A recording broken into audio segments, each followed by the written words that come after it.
السلام علیکم ورحمۃ اللہ وبرکاتہ۔ بسم اللہ الرحمن الرحیم، والصلاة والسلام علی رسول الکریم وعلی آلہ وأہلہ اجمعین۔ معزز سامعین، میرے محترم بھائی بہن، دوست احباب، بچے بچیاں، تمام اہل ایمان کو میری طرف سے سلام ہو۔ ہمارا نیا سال تو ہجری کے اعتبار سے ہوتا ہے تو وہ محرم، ہر آنے والا سال ہماری زندگی کا بہت بڑا حصہ ہم سے چھین کے لے جاتا ہے اور ہم بے بس ہو کر اسے دیکھتے ہی رہ جاتے ہیں۔ دنیا کی ہر چیز پر ہم نے اپنے پہرے بٹھائے ہوئے ہیں، لیکن وقت اور زندگی جو سب سے قیمتی سرمایہ ہے، روزانہ ہم سے گردش دوران، سورج اور چاند کی گردش، دن اور رات کا ہیر اور پھیر، کہ ہماری زندگی ہم سے چراتا چلا جاتا ہے۔ اللہ کا غیبی نظام ہماری زندگی سے ٹائم کو، وقت کو گھٹاتا چلا جاتا ہے، یہاں تک کہ ہر آنے والی وہ موت کو گلے لگا کر اللہ کے پاس پہنچ جاتا ہے۔ تو نئے سال کے حوالے سے دو باتیں کرنی تھی۔ واقعہ کربلا کے حوالے سے تو میرے کلپ کافی چل رہے ہیں۔ ایک حدیث پہلے سناؤں گا، اس کے بعد دو حدیثیں اور بس۔ میرے نبی نے ارشاد فرمایا کہ علموا اولادکم القرآن ومحبتی ومحبت اہل بیتی او کما قال۔ میرے نبی نے فرمایا کہ اپنی اولاد کو تین چیزیں سکھاؤ۔ ایک قرآن سکھاؤ کہ قرآن زندگی گزارنے کا طریقہ بتاتا ہے۔ میڈیکل سائنس ہو یا انجینئرنگ سائنس ہو یا کائنات کا کوئی بھی علم ہو، وہ انسان بننا نہیں سکھاتا۔ اناٹمی پڑھ کے ڈاکٹر بن جائے گا، انسان بننے کے لیے قرآن پڑھنا پڑے گا، سیکھنا پڑے گا۔ تاجر، سیاستدان، زمیندار، بادشاہ، بیگم، ملکہ، رانی، فقیراً فقیر، امیراً امیر، سب اس چیز کے محتاج ہیں کہ زندگی کیسے گزارنی ہے، اچھی زندگی جس پر اللہ بھی راضی ہو اور ہم بھی سکون سے رہیں، وہ قرآن ہے۔ کہ قرآن ان ھذا القرآن یہدی للتی ہی اقوم، یہ دعویٰ صرف قرآن کا ہے۔ میرا اللہ فرماتا ہے کہ صرف قرآن ہی ہے جو تمہیں صحیح زندگی گزارنے کا طریقہ بتاتا ہے۔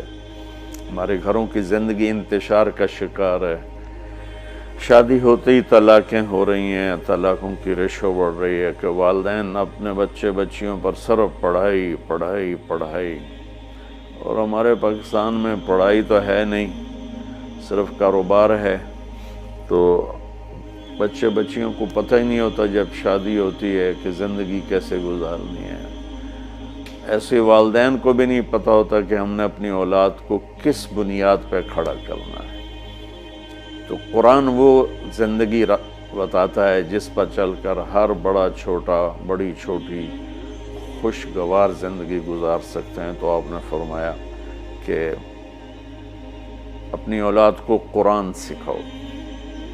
دوسرا فرمایا وہ محبتی، اور میری محبت سکھاؤ، کہ آپ نے فرمایا لن یؤمن احدکم حتی اکون احب الیہ من الناس وولدہ ووالدہ اجمعین۔ آپ نے فرمایا کہ اگر تم چاہتے ہو کہ تمہارا ایمان مکمل ہو تو میری محبت اپنی ذات سے، اپنے والدین سے، اپنی اولاد سے اور پوری دنیا کے انسانوں سے مجھے سب سے زیادہ پیار دو گے تو تمہارا ایمان مکمل ہوگا۔ تو اللہ کے نبی کی محبت کے بغیر ایمان کامل ہو نہیں سکتا۔ اب محبت کا کیا پیمانہ ہے، کیا معیار ہے؟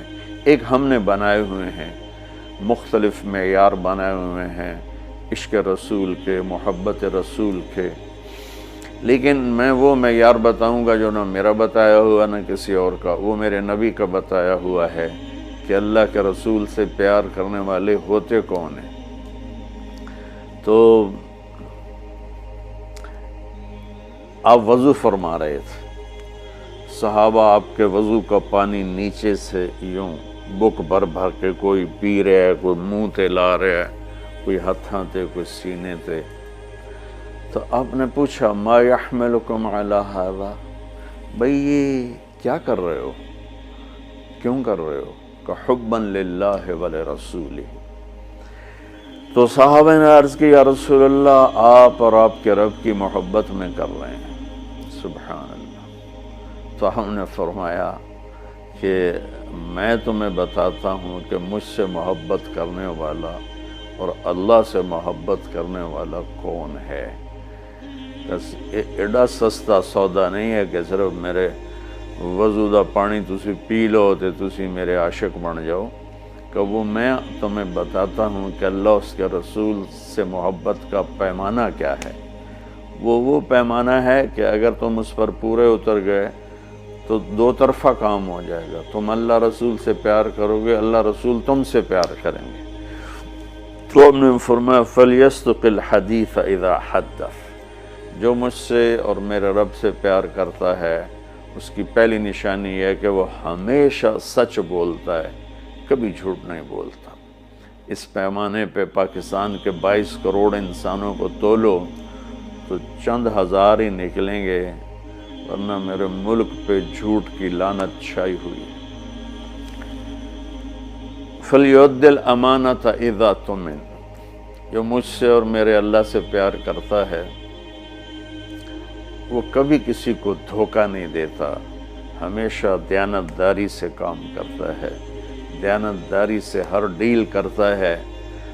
اس پر تولیں تو پورے پاکستان کے بازار، تجارت، سیاست، زمیندارہ، لین دین دھوکہ ہی دھوکہ ہے، فراڈ ہی فراڈ ہے۔ اس میں بھی چند سو ہی نکلیں گے جن کو اللہ رسول کے محبت کی گارنٹی ملے گی۔ تیسرا فرمایا فَلْيُحْسِنْ جِوَارَ مَنْ جَاوَرَهُ، جو اللہ اس کے رسول سے پیار کرتا ہے وہ ہمیشہ پڑوسیوں کے ساتھ اچھا سلوک کرتا ہے، چاہے وہ مسلم ہوں، نان مسلم ہوں، چاہے وہ اپنے ہوں، غیر ہوں، اچھے لگتے ہوں، برے لگتے ہوں، وہ ہمیں برا سمجھتے ہوں، لیکن اللہ اس کے رسول سے پیار کرنے والے کی تیسری نشانی یہ ہے کہ وہ اپنے پڑوسیوں کے ساتھ اچھا سلوک کرتا ہے۔ یک طرفہ وہ تا کر دے نہیں، اسی کیوں کریے، انہوں سانو کدی سلام نہیں کیتا، اسی کیوں سلام کریے، وہ سانو کدی پچھڑ نہیں آئے، اسی کیوں پچھڑ جاویے۔ یہ عشق رسول کے دعوے دار تو ہو سکتے ہیں، اللہ کی بارگاہ میں ان کی کوئی گارنٹی نہیں ہے، یہ خارج ہیں۔ اور یہ بھی ہمارا سارا معاشرہ میں دیکھتا ہوں تو انتقامی معاشرہ ہے۔ ہمارے علاقے کی مثال ہے جی، قدمہ دے قدم ہون دن، کیا مطلب کہ جو ہمیں پوچھنے آئے گا ہم بھی پوچھنے جائیں گے، جو ہمیں سلام کرے گا ہم بھی سلام کریں گے، جو نہیں کرے گا تو ایسا کیوں کریے۔ یہ میرے ملک کے اخلاق یہ ہیں، اور میرے نبی فرما رہے ہیں کہ مجھ سے محبت کی تیسری نشانی یہ ہے کہ وہ یک طرفہ ہو کر اپنے پڑوسیوں کے ساتھ اچھا سلوک کرتا ہے۔ تو اس حوالے سے نیا سال شروع ہو رہا ہے، ہم قرآن سیکھیں، اللہ کے نبی کی محبت سیکھیں۔ تیسری چیز فرمائی وَمَحَبَّةَ أَهْلِ بَيْتِ، اور اپنی اولاد کو میرے اہل بیت کی محبت سکھاؤ۔ سبحان اللہ، اس کے بغیر نہ ایمان مکمل ہے، نہ زندگی مکمل ہے، نہ راستہ طے ہوگا۔ کہ آپ نے فرمایا غدیر خم کے موقع پر جب آپ حج سے واپس تشریف لا رہے تھے کہ میں تم میں دو بڑی بھاری چیزیں چھوڑ کے جا رہا ہوں، اگر ان کو مضبوطی سے پکڑ کے رکھو گے تو کبھی گمراہ نہیں ہوگے اور مجھ سے ملو گے۔ خلاصہ کے طور پر ایک میری کتاب اور ایک میرے اہل بیت۔ تو ہم نے قرآن کے ساتھ بھی ناانصافی کی ہے اور اہل بیت کے ساتھ بھی ناانصافی کی ہے۔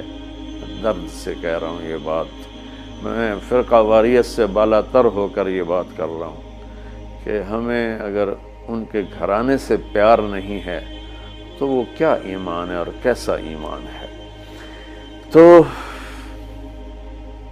اللہ اس کے رسول نے جو محبت کی نشانی بتائی ہے وہ بھی میں نے بتا دی، اور جو اللہ کے نبی فرما رہے ہیں کہ 3 کام اپنی اولاد کو سکھاؤ: قرآن، میری محبت، میرے اہل بیت کی محبت۔ تو آؤ بھائی ہم اپنے ملک کے لیے بھی ایک اچھے پاکستانی بنیں، سچ بول کے، دیانتداری، محبت، ایثار، وفا، صحیح تولنا، صحیح بولنا، اور ماں باپ کی خدمت، بیوی کے ساتھ اچھا سلوک، اولاد کے ساتھ محبت، یہ سارے وہ چیپٹر ہیں جو اس وقت بالکل ادھورے پڑے ہوئے ہیں۔ اور صرف نماز پڑھ لینا اور حج عمرے پہ زور لگا دینا بہت اچھی بات ہے، میں کسی نیکی کی قدر نہیں گھٹانا چاہتا، لیکن اور بھی دکھ ہیں زمانے میں، محبت کے سوا راحتیں اور بھی ہیں، وصل کی راحت کے سوا۔ اسلام تو ایک زندگی ہے، یہ تو چند مختصر عبادات پوری زندگی پر تو نہیں ہے نا۔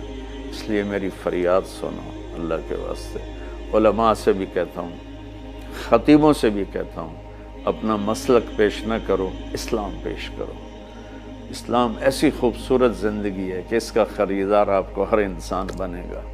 آپ سن لیں گے تو آپ کا احسان ہوگا، اب کر لیں گے تو آپ کی دنیا بھی بنے گی، آخرت بھی بنے گی، ورنہ فقیرانہ آئے صدا کر چلے، میاں خوش رہو ہم دعا کر چلے۔ وہ جو گیت تم نے سنا نہیں، میری عمر بھر کا ریاض تھا، میرے درد کی تھی وہ داستاں جسے تم ہنسی میں اڑا گئے۔ السلام علیکم ورحمۃ اللہ وبرکاتہ۔